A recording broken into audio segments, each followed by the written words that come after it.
Estos libros militantes, y como todos los programas que hacemos, forma parte de una colaboración entre la 4 Televisión y un equipo de voluntarios del Fondo de Cultura. Se reproduce además por otras redes, lo refunde y lo reproduce y lo recicla las redes de la Brigada para Leer en Libertad y otras redes internacionales o redes de grupos militantes o de grupos de activistas. Y tenemos que aclarar, como muchas veces aclaramos al inicio de este programa, que los que aquí estamos fuera de horas de trabajo, somos voluntarios y hacemos este programa voluntariamente. Nadie tiene como parte de sus tareas en el Fondo de Cultura hacer libros militantes. Lo hacemos los que queremos y porque queremos. Esto significa que es una colaboración en torno a la idea de que leer cambia la manera de vivir y de pensar, de que no hay izquierda si no hay lectura, y de que una izquierda que no lee es cualquier cosa menos la izquierda, y que con gusto haríamos este tipo de libros con otras instituciones políticas siempre y cuando se atrevan a proponerlo, cosa que tengo mis más amplias dudas. Muchas. Sí, bastantes. Y bien, ¿qué libros militantes traemos esta semana? Los que nos gustan. Sí, los que nos gustan voluntariamente. Nadie dice tienes que hablar de esto o del otro. ¿Arranca? ¿Quién arranca? Mío. De allá para acá. De allá para acá. Y en esta consigna de leer lo que uno quiera y compartir lo que uno quiere, quiero hablarles de este libro de Curcio Malaparte, La piel. Antes de hablar del libro como objeto, como texto narrativo, quiero contarles la historia de este libro. Este libro se encontraba en la biblioteca de Paco Ignacio Taibo I, cuando el maestro falleció. Y esta anécdota a mí me gusta contarla mucho porque habla de esta filosofía con la que vivía el maestro. Pidió que toda su biblioteca se brindara y se diera a la ciudadanía. ¿Cómo se hizo? Por medio de la Brigada para Leer en Libertad, hicimos un gran evento en el Metro Insurgentes, hubo venta de libros, hubo conferencias históricas y demás, pero lo más importante para nosotros era la entrega de estos libros de la biblioteca del maestro hacia la ciudadanía. Entonces, y tuvimos filas interminables, fue un día rudo, pero muy bello, porque todos los libros del maestro se ponían en tablones y las personas, desde entonces Paco ya hacía esa dinámica de que pasaban y elegían el libro que querían, ¿no? Entonces, sí, exacto, ¿no? Y entonces a nosotros se nos iba la boca de helado porque teníamos una fila que llegaba hasta no sé qué parte lejísimos, una fila enorme. Y entonces, bueno, nosotros como equipo, pues estábamos brindando los libros, les poníamos unos sellitos que es que para que no se volvieran a formar, ¿no? Pues cuando se iban a formar una fila eterna, ¿no? Y entonces, yo, pues todo el equipo estábamos ahí, entonces yo tomé este libro y lo estaba leyendo, lo estaba viendo, y pasó Paloma Sáiz y me dijo, quédatelo. Y yo dije, sí, perdón por la grosería. Y entonces me lo quedé. Sí. Y entonces lo leí. Y entonces ahora, pues que estamos en este proyecto, quiero compartirles este libro maravilloso, porque además hay teorías de lectura y bla, bla, bla, que dicen que pues el acto de leer es lo que el autor te quiso compartir, lo que tú estás viviendo en ese momento como persona, mediatizado por tu contexto. Pero yo además, en este tipo, cuando alguien te regala un libro, te recomienda un libro, o estás con esta persona y dice, cómpratelo, por favor, o te lo regala. Entonces, a mí, yo cuando estoy leyendo un libro digo, ¿y qué habrá pensado cuando leyó esta parte, no? Entonces, yo empecé a leer este libro, lo leí porque eso fue en el 2008 que sucedió esto, y lo leí, estaba muy chavita, pero no me dieron mis gigas para entender la complejidad de este texto, porque hagan de cuenta que este libro es como un caldo de res, que pones carne y huesos y una cosa que le llaman perico, que es deliciosa, y las calabacitas y las zanahorias, y entonces ya hirvió y lo pruebas y qué cosa tan maravillosa, y percibes 1000 sabores. Así es este libro. Y yo más bien tengo tantas preguntas que hacerle al autor y también a ustedes que son tan maravillosos, porque Curcio Malaparte fue un escritor que participó en la Primera Guerra Mundial. Y luego, para la Segunda Guerra Mundial, pues seguramente ya no estaba en condiciones de participar como soldado, pero participó como corresponsal de guerra. entonces estuvo en la Segunda Guerra Mundial y este libro habla de cuando en la ciudad de Nápoles llegan los aliados a, a ayudar a la población a sacar a los nazis, toda la miseria humana que había y que quedó a partir de la guerra, o sea, te sumerges en una cosa, yo ahora que lo volví a releer, en una cosa como oscura, como apestosa, como madres, cuando iban entrando los ingleses, hagan de cuenta que decían a una fila de niños de menos de 10 años, se los dejo a peso a los niños, ¿no? El tema sexual de que estaba la población hambrienta, es un libro muy crudo, muy rudo. Sin embargo, ayer, investigando también del libro, leía que finalmente Nápoles se logra quitar a los nazis, pero por la propia población, que cuando hay una revuelta Ajá. insurgente, guerrillera. Los 4 días de Nápoles, que Sí, le llaman, ¿no? exactamente. Entonces yo tengo más bien esa duda con ustedes, porque se supone que aquí entran los aliados, eso dice Curcio Malaparte, que entran los aliados, pero no, más bien la ciudad ya había Se libera despojado. para que entren los aliados. Pero además hay toda una historia combinada que es el ejército norteamericano pacta con la mafia en Estados Unidos para que le ayude a crear las redes de conexión desde la invasión anglo-norteamericana que viene subiendo desde Sicilia, Por el sur, sí. que entra por el sur. Sí. Gonzalo. Y entonces hay toda una serie de historias truculentas combinadas. Pero además está toda la operación trucha y chafa de la democracia cristiana que está surgiendo como uno de los partidos a la Italia de la posguerra, tratando de apoyarse los curas y el ejército y el equipo vaticano, apoyarse en los norteamericanos para preparar las futuras elecciones. Y entonces hay un contrabando de llantas, cigarros, y Malaparte cuenta todo. Que Malaparte no tenía buena fama en los años 40, solo lo contrario. Tenía fama ¿cómo decirlo?, de inconsistente políticamente, de narrador de los horrores sin tomar partido. Pero La piel fue muy famoso, muy famoso, muy famoso en los años 40 en todo el mundo. Y quienes resistieron eran los partisanos, los guerrilleros. De ahí viene esa hermosísima canción de Bella Ciao. Esa es la que cantaban los guerrilleros en Italia. Y eran pues, gente de izquierda, muchos comunistas, anarquistas también, socialistas. Y entonces para que no quedaran ellos, igual que en Francia con los maquis, viene la... El libro hoy no lo vas a encontrar editado comercialmente, pero vas a encontrarlo en todas las librerías de viejo del país, porque en los años 60 se hicieron enormes ediciones. Sí, encontré muchas ediciones. Bueno, pues aquí está si lo quieren buscar en los libros de viejo. Y bueno, pues es uno de los libros que leían estos grandes maestros. Y la Muchas biografía, gracias. ¿no? También del autor, buscar un poco más Exacto. quién fue, cómo fue, cuál es su visión. Y yo creo que por ahí se encontrarán en internet circulando algunos artículos y cosas referentes. Muchas gracias. Ay, gracias. Yo traigo un libro muy chingón, muy chingón. Sí. Pon una parte de ese libro. Una parte de este libro. Este es un libro gordo que tiene 3 novelas.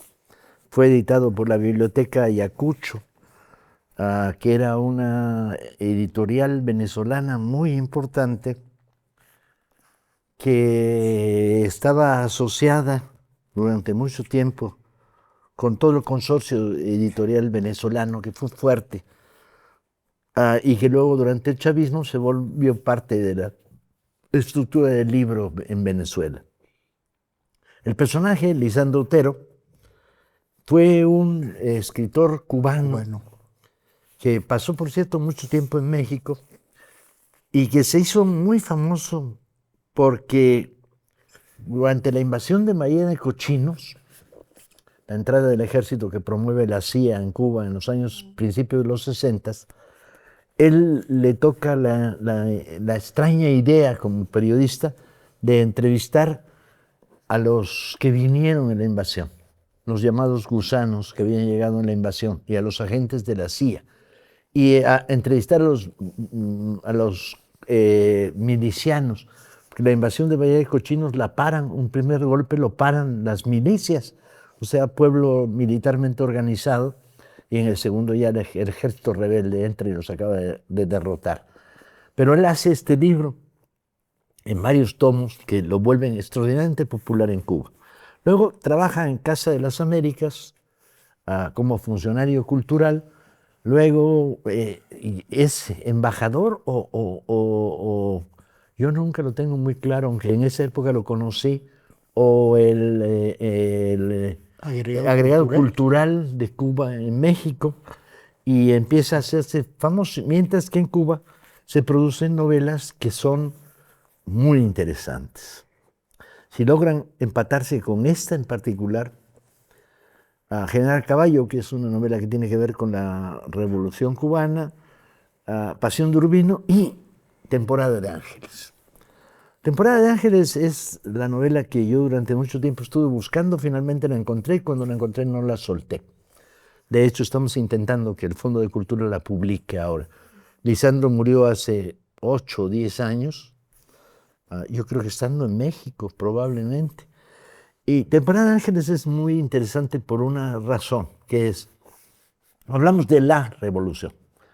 Y en el espacio del militante hablamos mucho de la revolución. Y nuestro primer referente es la Revolución Francesa. Y luego, con un poco de suerte, la Comuna de París, 1870, y entonces la rebelión proletaria primera que se inaugura en Europa. Y luego la Revolución Rusa. Y luego la Revolución China. Y luego, si eres latinoamericano, la Revolución Cubana. Pero hay una pregunta que los que leemos sobre la revolución, los que leímos en los años 60, 70 y 80 y 90 sobre la revolución, no nos hacíamos, que era, oye, ¿y la revolución inglesa? Los ingleses. La primera sí. de la gran revolución del siglo XIX, XVIII, XIX. Cromwell, la famosa historia de la rebelión de los cabezas cuadradas, la base social, los que le exigen al rey la firma de un acuerdo parlamentario, que es una rebelión que combina una parte de la nobleza progresista inglesa junto con los cromwellianos, junto con la resistencia autocrática, la primera gran revolución. Y Temporada de los Ángeles, Temporada de Ángeles, cuenta la historia de la rebelión cromwelliana. Y tú dices, ¿de dónde un cubano? Lo cual te demuestra que en materia de literatura no hay fronteras. O sea que no puedes de repente decir, no, este libro debió haber sido escrito por un literato inglés del siglo XIX, y sí, hay varios libros sobre la rebelión cromwelliana, escritos por literatos ingleses del siglo XIX. Debió haber sido por un especialista, historiador y narrador norteamericano del siglo XX, Naranjas. Lo escribió un novelista cubano mejor que todo el resto, que cuando me picó la curiosidad yo me puse a estudiar la rebelión cromwelliana allá por los años 70, y Temporada de Ángeles es la mejor novela, porque lo que logra es lo que logra un gran novelista, que es contar el ambiente, la situación política, la crisis, las propuestas ideológicas en conflicto, y hacer un trazo fino, fino, fino, fino de los personajes. Para los que no encuentren este libro, que son la mayoría de los que nos están oyendo, no lo van a encontrar, Temporada de Ángeles, aunque con un poco de suerte en librerías de viejo, o tienen que esperar hasta que el fondo lo edite dentro de un año, hay una gran película que se llama Cromwell. Sirva uno cuando no sirve la otra. Ena, ¿qué traes tú? Siempre nos presumes libros que jamás vamos a encontrar y nada más nos dejas picadísimos. Yo traje una novela gráfica de Quentin Sutton. Se llama Todas las princesas mueren después de medianoche. Yo lo tenía muy arrumbado. Tengo la costumbre de luego agarrar libros o los libros que me llegan, que digo, esto es infantil, juvenil, se los doy a mi hermanito. Y nunca más los vuelvo a ver y no sé de ellos a menos que mi hermanito me diga, este estuvo genial. Y hablando con él, me dijo que le impactó muchísimo y que fue muy revelador porque creyó que no era realmente para niños. Y dije, bueno, ¿qué le di? A ver, vamos a Dile leerlo. la audiencia cuántos Mi años. hermanito acaba de cumplir 10 años. Ok. En mi mente sigue siendo bebé. Pero, bueno, por eso lo leí. Dije, a lo mejor estoy siendo irresponsable y le di algo que no debió leer. Y pasa que en realidad es una cosa muy fuerte, muy, muy fuerte. Se trata de Lulu, que es un niño, vive en una casa una casa de campo. Y todo transcurre dentro de esta casa, ¿no? Y uno como de repente lo asume, ¿no? Porque puede que pase en todas las casas. Él está creciendo y al lado su hermana adolescente, a escondidas, mete a su novio al cuarto y escuchan música, y al otro lado su mamá está como tratando de que su esposo deje de salir de noche, que no la abandone, que su matrimonio sea exitoso, ¿no? Y todos en sus cuartos están tratando como de arreglar sus vidas o de tratar de que no se desmoronen, ¿no?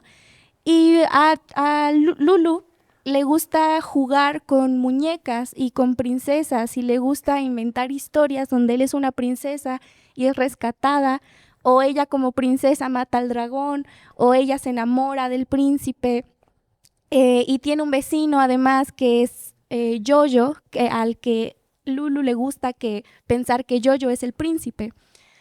Todo está pasando así hasta que él un día despierta y ve en la tele que Lady Di se murió.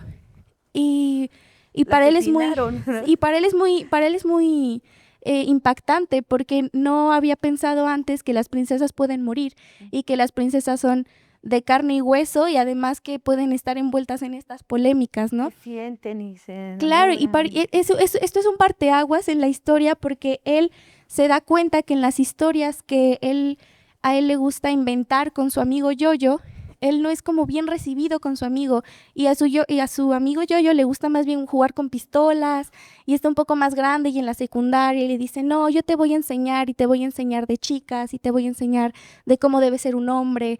Entonces, vaya, Lulu está como descubriendo el deseo, y está también viendo a su hermana que un poco está experimentando el deseo desde otro ángulo, y está viendo a su mamá que está sufriendo y no sabe cómo encajar eso con los cuentos de princesas, ¿no? Y mucho menos cuando su amigo le dice una palabra que él jamás había escuchado, ¿no? Y le dice, yo no soy un maricón, y tú no puedes ser un maricón. Y si eres un maricón, no puedes ser mi amigo. Y él se confunde mucho porque sabe que no es bueno precisamente esa palabra, pero no sabe a qué se refiere, ¿no? Y empieza a explorar con toda su familia si esta palabra es buena, si es malo ser un maricón. Se pregunta él como qué significa y por qué le tienen tanto miedo. Es una novela es muy impactante, a pesar de que puede parecer muy inocente. Por eso te lo dice a tu hermanito. Sí, ¿Y porque qué dijo tu hermanito? es que él dijo, ¿cómo él puede estar tan atormentado porque le gusta jugar con princesas, ¿no? O cómo es que su amigo lo trata así, porque es que hay escenas realmente muy impactantes, ¿no? Ajá. Entonces él estaba muy afectado porque dijo, claro, yo no he visto así a compañeritos o a compañeritas que experimentan su deseo de otras formas, ¿no? No, como que ellos viven pues realmente otro ambiente. Y le impactó mucho sobre todo la revelación que sufre Lulu, y la sufre porque es una revelación que sufre, y sufre la revelación de su hermana, que está como un poco tratando de probarse a sí misma que es mujer, y sufre la revelación de su mamá, que está tratando de probarse a sí misma que tiene un matrimonio exitoso, ¿no? Que es una esposa perfecta y feliz. Al final además tiene una lección hermosa sobre el amor, sobre cómo se puede transformar como el cariño, ¿no? Y para qué te puede servir dentro de tu identidad y dentro de tu deseo. Yo creo que es muy, muy importante. En todas las librerías. En todas las librerías del Fondo de Cultura Y Económica. barato además. Sí. Y con ilustraciones bellísimas. Ay, Claro no que sé sí. si puedes abrirla un poquito el libro para que Claro que se sí. puedan Aquí ver. los compañeros luego sí, lo ¿verdad? despacinan y Les se van a lo pasar desencuadernan. imágenes. No, pero sí Muy muéstralo, lindo. muéstralo. Ayúdale. Dice mío que sí. Sí. Las ilustraciones, como decía Sania, son muy buenas y nos van llevando a la... Y es una colección que el Fondo de Cultura Económica pues da a luz justamente dedicado a jóvenes y a niños, ¿no? Pero en realidad esta colección habla de diferentes temas como este. Andrés, ¿qué traes? Yo traigo un libro, para mí muy revelador, muy importante, se llama Palestino. Es un libro de Nicolás Vidal que publicamos en Vientos del Pueblo, cuesta solo 15 pesos. ¿Qué narra este libro? Narra la historia de un club de fútbol en Chile. La migración palestina a Chile fue muy grande. De hecho, ellos se enojaban mucho cuando llegaban porque justamente quienes los habían expulsado del Medio Oriente eran los turcos, pero llegaban con pasaporte de turco. Entonces se les conocía como turcos y ellos se enojaban mucho. Pero bueno, es una migración palestina muy grande y ellos forman en 1916 un club de fútbol que se llama Palestino. Y este club de fútbol que se llama Palestino empieza a tener éxitos, a aumentar, a tener muchos aficionados, pero tiene también una historia muy impactante. El 24 de mayo de 2024, todos los jugadores salen con la mano al lado, como si llevaran a alguien, y no hay nadie. Y es lo que quieren decir es que todos los niños que debían de irlos acompañando habían sido asesinados en Gaza. Y entonces se vuelve un hecho maravilloso. Hay otra donde le hacen una camiseta en donde el uno de los números de los jugadores era el mapa de Palestina, que es un alargado. Pero hubo protestas de la delegación diplomática israelí y tuvieron que retirar el 1 pero lo dejaron en la parte de adelante como una mancha negra. Y ellos hacen un documental que se llama Cuatro Colores, en donde enfatizan mucho que ellos formaron el club en 2016 y para ellos es muy importante porque eso quiere decir que este club se formó antes de la declaración de Balfour, es decir, antes del nacimiento de Israel ya había un club que se llamaba Palestino. Y ahí tienen historias maravillosas, como por ejemplo de un chico que tenía 22 años, Zinedine Moussi, que va a ver un partido del Paris Saint-Germain contra el Lorient y lleva la camiseta de Palestino y llegan unos guaruras y lo sacan. Lo sacan y tiene que dejar a su hermanito en el estadio, pero eso lo toman con un teléfono y se hace viral que se habían sacado a Zinedine, y lo que hace Palestino fue mandarle una camiseta firmada por todos los jugadores en mención de esto. Y bueno, dicen ellos, como digamos, el subtítulo de este equipo es "Más que un equipo, todo un pueblo". Y es el palestino, que incluso trataron, la comunidad judía le ofreció $200,000 al dueño para que se llamara Club Deportivo Árabe.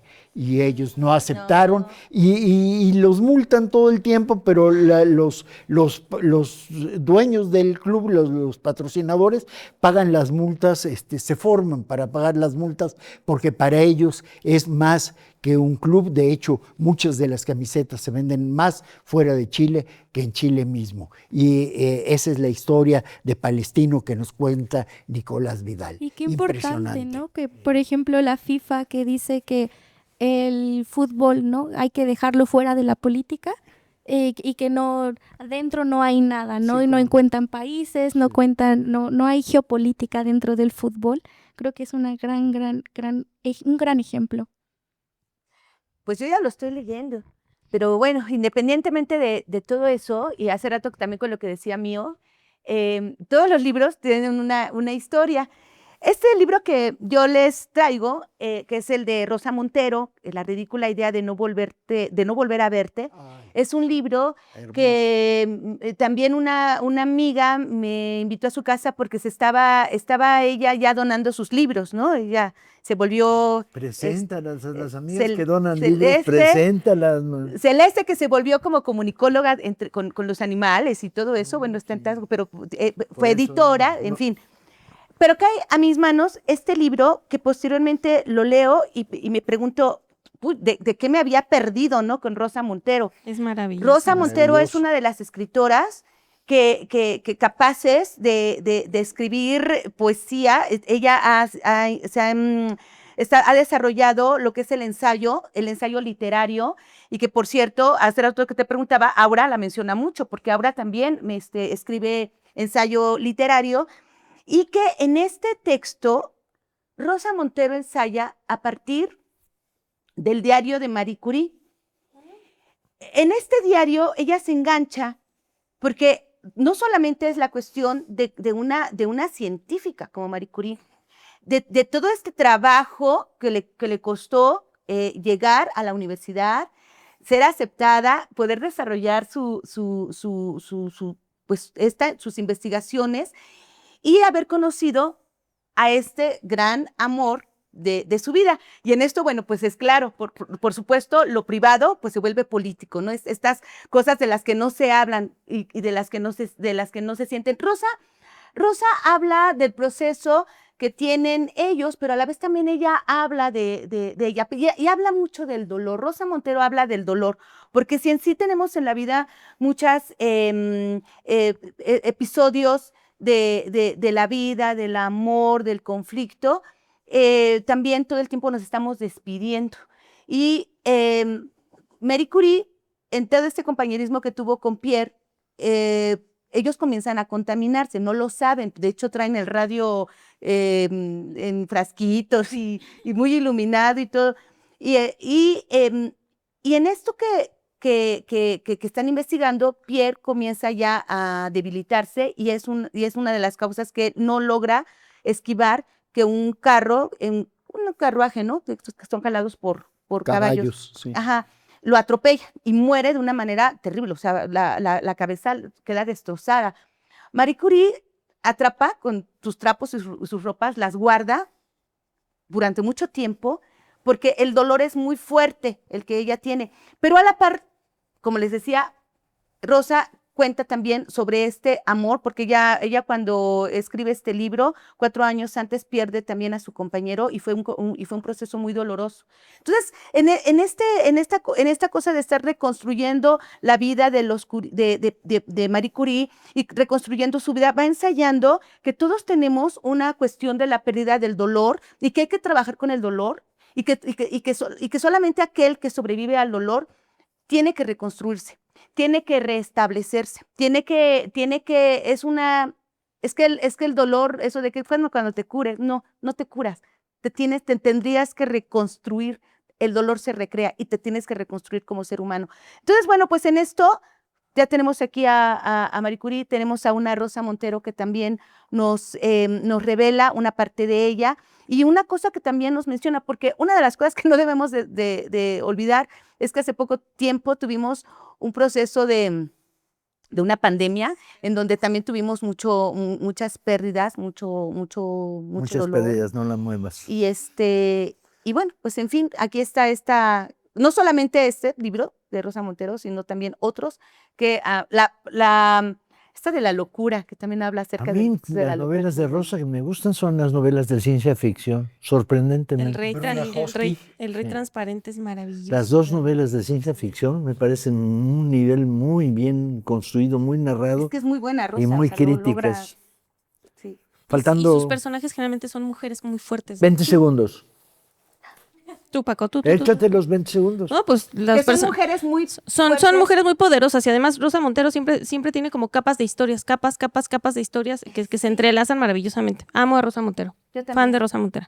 Sí. La voy a leer, no Bien. la conozco. Pues adelante, esto fue Libros Militantes. Espero que mejoren su militancia leyendo sobre las cosas que les proponemos. que se vuelvan una parte de construcción de la vida y el pensamiento político y el pensamiento social. Hoy todos somos palestinos de Gaza, hoy todos somos herederos de Madame Curie, hoy todos somos herederos remotos de Cromwell y la gran rebelión inglesa. Hoy somos herederos de aquellos que juegan con princesas que no les va bien en la vida real. Y somos antimonárquicos. De Y la antiimperialistas y libertad de antifascistas, órale. Eh,